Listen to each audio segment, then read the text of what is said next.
নমস্কাৰ, মই আচাৰ্য বিনয় কাশ্যপ। আজি আৰু এটা নতুন টপিক লৈ আহিছো যে চন্দ্ৰ দেৱতা যদি অষ্টম ঘৰত গোচৰ কৰে তেনেহলে কেনেকুৱা ধৰণৰ প্ৰভাৱ জাতক জাতিকাই পাব। ঠিক আছে, তো আমাৰ টপিকটো হৈ আছে কি যে লগ্নৰ পৰা চন্দ্ৰ দেৱতা গোচৰৰ সময়ত কেনে ফল দিয়ে। টপিকটো হ'ল ট্ৰেনজিট অফ মুন। ঠিক আছে, আজি লগ্নৰ পৰা অষ্টম ভাৱত মানে 8th হাউচত যদি ভ্ৰমণ কৰে চন্দ্ৰ দেৱতাই কেনেকুৱা ধৰণৰ ৰিজাল্ট দিব। Moon in 8th house, moon in 8th house যদি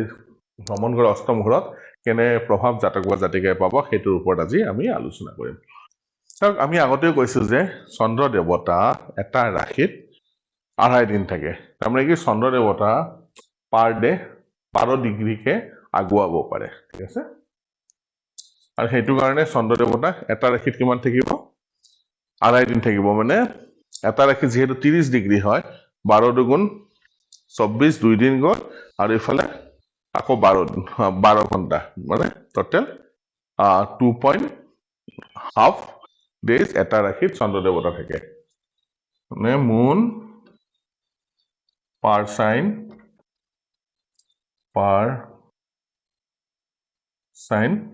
কিমান থাকিব, 2.5 ডেজ থাকিব। আৰু এই 2.5 দিনত জাতক বা জাতিকাই কেনেকুৱা ধৰণৰ প্ৰভাৱ পাব সেইটোৰ ওপৰত আজি আমি ডিছকাছ কৰিম। আমি প্ৰথমতে ইন জেনেৰেল গ্ৰহ এটা কেতিয়া শুভ হয় কেতিয়া অশুভ হয়, আৰু কিছুমান পেৰামিটাৰ আছে যে এক্সট্ৰিম যেতিয়া আমি আলোচনা কৰিম তাত জানিম। ইয়াতে ইন জেনেৰেল চন্দ্ৰ দেৱতা কেতিয়া ভাল প্ৰভাৱ দিয়ে।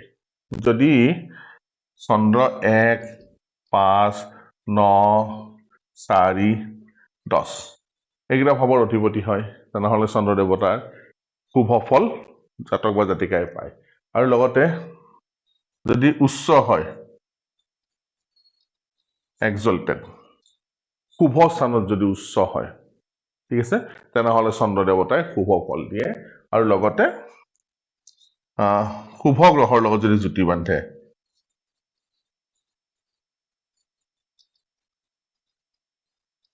উইথ গুড প্লেনেট, শুভ ভাৱৰ যদি শুভ গ্ৰহৰ লগত যুতি বান্ধে চন্দ্ৰ দেৱতা শুভ ফলদায়ী গ্ৰহ হয়। ঠিক আছে, আৰু কেতিয়া নিগেটিভ ৰিজাল্ট কেতিয়া পাওঁ আমি চন্দ্ৰ দেৱতাৰ পৰা, যদি 6, 8, 12 ভাৱৰ অধিপতি হয়, ডেবিলেটেড হয়, নিজ যদি হয় চন্দ্ৰ দেৱতা, আৰু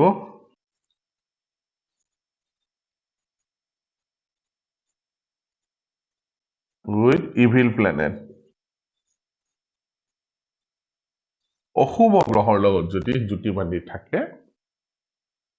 অশুভ স্থানত, তেনেহলে চন্দ্ৰ দেৱতা অশুভ ফলদায়ী গ্ৰহ হৈ যায়। এইটো বেছিক যে লগ্নৰ লগত সম্পৰ্ক কেনেকুৱা, আৰু একৰ্ডিং টু লগ্ন এই সম্পৰ্কৰ ওপৰত আমি ট্ৰেনজিটক চাম। যে আমি এখন কুণ্ডলী ৰেফাৰেন্স হিচাপে লৈছো, আমি মেঘ লগ্ন লৈ আছিলো। ঠিক আছে, লগ্ন যিকোনো হ'ব পাৰে, মেঘ, বৃষ, মিথুন, কৰ্কট যিকোনো হ'ব পাৰে, যিটো হ'ব সেইটোৱে প্ৰথম ভাৱ হ'ব বুলি ধৰি ল'ব। ঠিক আছে, চন্দ্ৰ দেৱতা যদি অষ্টম ভাৱত থাকে, মানে 8th হাউচত যদি থাকে গোচৰৰ সময়ত, 2.5 দিন কেনেকুৱা ৰিজাল্ট দিব। যদি শুভ ভাৱৰ অধিপতি হয়, যদি 8th হাউচত ভ্ৰমণ কৰে, যিহেতু বৃশ্চিক ৰাশিত চন্দ্ৰ দেৱতা নিজ হয়, মানে দেখিব বৃশ্চিক ৰাশিত চন্দ্ৰ দেৱতা ইন বৃশ্চিকত চন্দ্ৰ দেৱতা 3 ডিগ্ৰীত ডেবিলেটেড হ'ব।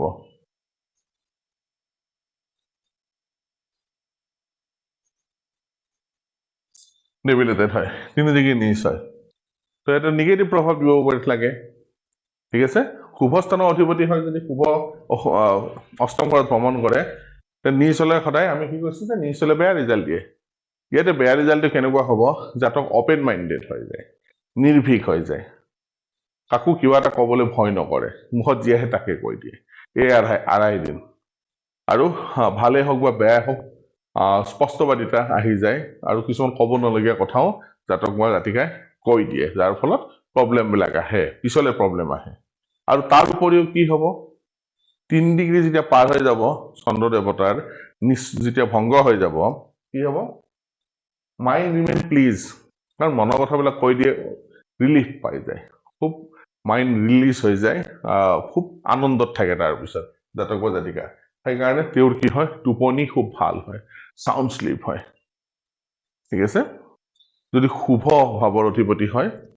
যদি 8th হাউচত ভ্ৰমণ কৰে আৰু যেহেতু বৃশ্চিক ৰাশিত ভ্ৰমণ কৰিছে মেঘ লগ্নৰ কাৰণে অন্য লগ্নৰ কাৰণে বেলেগ হ'ব যেহেতু আমি মেঘ লগ্নৰ কথা পাতি আছো তো বৃশ্চিক ৰাশিত 3 ডিগ্ৰীত যেহেতু নিজ হয় তেওঁ অপেন মাইণ্ডেড হৈ যায় তাৰ উপৰি কি হয় যদি অন্য লগ্নৰ যদি হয় আৰু অষ্টম ঘৰত যদি ভ্ৰমণ কৰে তেনেহ'লে মাইণ্ড মনটো খুব আনন্দিত হৈ থাকে তেনে জাতক বা জাতিকাৰ এই আঢ়াই দিন আৰু টোপনি ভাল হয় আৰু এই চন্দ্ৰ দেৱতাই যদি নিগেটিভ প্ৰভাৱ দিয়ে নিগেটিভ ভাৱৰ অধিপতি হয় যদি অষ্টম ঘৰত যদি ভ্ৰমণ কৰে ইয়াতে কি কৰিব জাতক বা জাতিকাৰ খুব ধৰণৰ চিন্তা দুশ্চিন্তাবিলাক আনিব জীৱনটোলৈ কি হ'ব ভাল হ'ব নে বেয়া হ'ব কাৰোবাক মই কিবা ক'ব লগা আছিল ক'ব পাৰিম নে নোৱাৰিম আজি যদি মই কৈ নিদিওঁ তেনেহ'লে মোৰ কামটো জীৱনত নহ'ব তেনেকুৱা ধৰণৰ দুশ্চিন্তাবিলাক জাতক বা জাতিকাৰ তাত আহে যদি চন্দ্ৰ পাপী ভাৱৰ অধিপতি হয় দুস্থানৰ অধিপতি হয় যদি অষ্টম ঘৰত ভ্ৰমণ কৰে মানসিক অশান্তি বহুত থাকিব মানসিক চিন্তা মানসিক অশান্তি এই আঢ়াই দিন জাতক বা জাতিকাই যথেষ্টখিনি পায় কিয় যে চন্দ্ৰ মনুষ্য জাত বুলি কয় চন্দ্ৰ মনৰ কাৰক গ্ৰহ মনত বহুত আঘাত আনিব পাৰে অষ্টম ঘৰত আৰু এইখিনি সময়ত কেতিয়াবা জাতক বা জাতিকাই যেতিয়া টেনশ্যন বহুত বাঢ়ি যায় তেতিয়া মনৰ হিতাহিত জ্ঞান হেৰুৱাই দুষ্কৰ্ম আদি কৰাৰ কাৰণেও জাতক বা জাতিকাই কুণ্ঠাবোধ নকৰে এই আঢ়াই দিন অলপ খুব সতৰ্কভাৱে থকা দৰকাৰ এনেকুৱা যদি ফিলিংছ আহে তেনেহ'লে কি হ'ব এই আঢ়াই দিন একদম চাইলেণ্টলি মেডিটেশ্যন আদি কৰি ঘৰৰ ভিতৰতে থকা ভাল মানুহৰ লগত বৰ বেছি কথা বতৰা পাতিব নালাগে পাতিলে নিগেটিভ প্ৰভাৱ আহে যদি মোবাইল চোবাইল আছে মোবাইল ছুইচ অফ কৰি থৈ দিয়ক মেডিটেশ্যন কৰক মনটো যিমান পাৰে কণ্ট্ৰল কৰি ৰাখিলে হ'ল তেনেহ'লে ভাল ৰিজাল্ট পাব পিছলে এই আঢ়াই দিন অকণমান কষ্টকৰ হয় তো সৰু সৰু ভিডিঅ' আশা কৰোঁ এই ভিডিঅ'বোৰ অলপ হ'লেও ইনফৰ্মেটিভ হ'ব আপোনালোকৰ কাৰণে এনেকুৱা সৰু সৰু ভিডিঅ' মই প্ৰায় আনি থাকিম যদি মোৰ ভিডিঅ' চাই ভাল লাগে তেনেহ'লে লাইক কৰিব শ্বেয়াৰ কৰিব আৰু ছাবস্ক্ৰাইব কৰিব নাপাহৰিব ধন্যবাদ